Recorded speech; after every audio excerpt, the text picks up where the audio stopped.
Guys নতুন এটা ভিডিঅ'লৈ স্বাগতম। এতিয়া ৰাতি সাঁজটো কি খাওঁ তেনেহ'লে চাওঁ। গাইজ একদম আলু কম পৰিমাণৰ আলু মই গাইজ এইফালে বিলাহী ধুনীয়াকৈ কাটি ল'লোঁ আৰু লগতে এয়া জলকীয়াও ধুনীয়াকৈ কাটি থৈ দিছোঁ। ইফালে এয়া কেৰাহীত তেল চেল দি থৈ দিছোঁ আৰু দেই। এতিয়া মই বোলো ডিম বনাম বুলি ভাবিছোঁ। ডিম দম ডিমটো ধুনীয়াকৈ বইল কৰি লৈছোঁ। তেনেকৈ হৈ গ'ল। ডিমটো ধুনীয়াকৈ ফ্ৰাই কৰি ল'লোঁ। এইফালে ইফালে ধুনীয়াকৈ জলকীয়াবিলাক দি দিছোঁ।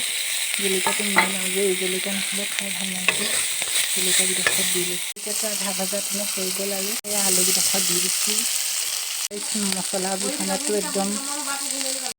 অকলে আছোঁ কাৰণে ল'ৰাটোকো লৈ আহিছোঁ। ল'ৰাটোক ইও মোৰ কাৰণে আজি ৰখি থাকিব। হয়নে শুন উঠিবানে ৰৈ থাকিব মোৰ লগত।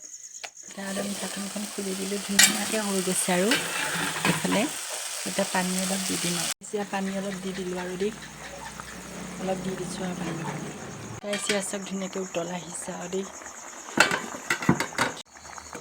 উতলটো হৈছে ধুনীয়াকৈ উতল আহিছে আৰু কেনেকুৱা লাগিছে কালাৰটো কমেণ্ট কৰিব আৰু দেই বনাইছোঁহে আৰু গাইজ ভাত আৰু ধুনীয়াকৈ ডিম বিলাহীৰ লগত ধুনীয়াকৈ চব্জি হৈ গ'ল। আৰু ইয়াত কি দেখিছে বাৰু এয়া অন্য বেলেগ নহয়। এইটো তিতা কেৰেলা দিনত পুৰিছিলোঁ। এতিয়া মই গেছত আকৌ গৰম কৰিলোঁ জলকীয়াৰ লগত।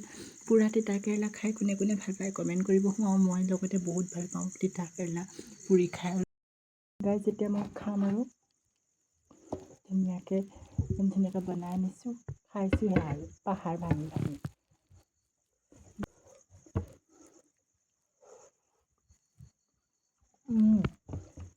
টেষ্টি আছে। মই বনাইছোঁ বহুত ভাল আছে খাবলৈ। মই আজিকালি বনাব পাৰোঁৱেই। বনাই এক্সপিৰিয়েঞ্চো কৰিছোঁ। ঘৰত তাতে কোনো নাই। সৰু পৰাই বনাওঁ। মই ক্লাছ 6ৰ পৰাই মই ঘৰত ভাত বনোৱা। তেতিয়া আমাৰ মা মই যেতিয়া 5ত আছিলোঁ তেতিয়া আমাৰ মা নাই ন। তেতিয়াৰ পৰাই মই ভাত চাত বনাবলৈ শিকিলোঁ আৰু তেতিয়াৰ পৰা পাৰোঁ। কিনো ক'ব গাইছ আৰু ভাতটো বনালে সৰু পৰাই শিকা হ'ল। আৰু লগতে তিতা কাৰণে বহুত ভাল লাগে খাই। পুৰা তিতা কেৰেলা দিনতে পুৰিছিলোঁ মই। আমাৰ ঘৰত দাদাই বেয়া পায়, মই ভাল পাওঁ। কেইবাদিন খাই আজৰি কৰি দিলোঁ দেই।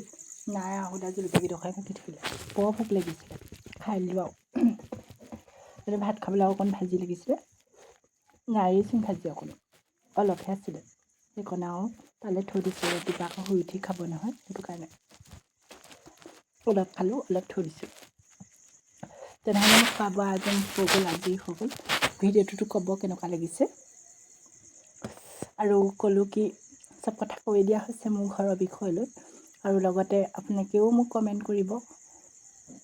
যদিও বেয়া পাইছে সেইটোও কমেণ্ট কৰিব। আৰু যদি ভাল হৈছে লাইক কৰিবলৈ নাপাহৰিব ভিডিঅ'টো। সকলো মোৰ ফালৰ পৰা সকলোলৈ থেংক ইউ। মোক ছাপোৰ্ট কৰাৰ কাৰণে সকলোৱে।